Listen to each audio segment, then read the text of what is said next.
The scriptures that describe the coming forth of the Book of Mormon are saturated in the words of Isaiah 29. Doctrine and Covenants 3 and Doctrine and Covenants 10 that Tyler was just talking about. I mean, you just over and over and over again, they interweave. So a couple of things before we're done that we just have to hit really quickly because they tie together with things we were talking about before. Look at 30 and 31. Now, 31 isn't in your sort of set reading, but they go together.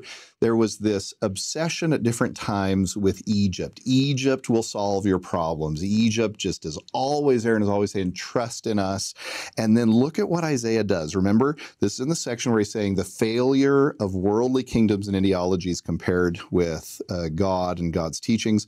Woe to the rebellious children. This is chapter 30, verse 1. Saith the Lord, that take counsel, but not of me, that cover with a covering. And this is the verb nasach, which is a very human covering. It's not inherently bad, but here it is bad. You're covering yourself over, but not of me. Whereas you get this word of kippur or kafar, kaper, that has both atonement, blood smearing kinds of concepts, but also covering kinds of imagery. So you're covering yourself, but the covering doesn't come from me, that take counsel, but not of me, that cover with a covering, but not of my spirit, that they may add sin to sin. So instead of allowing God's ways to heal, you are trying to take a covering upon you. And I would just say that you can track this through chapter 30 and then look in chapter 31, where they're doing this same thing.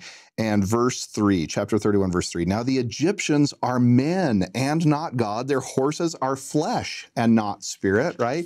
And so this thing that we do, back to 30 for a sec, you're running after the Egyptians, and the Egyptians are actually embarrassed of you. You're yipping after them. Pick me, love me, help me. And the Egyptians are laughing at you behind their hands, so to speak, is the imagery here.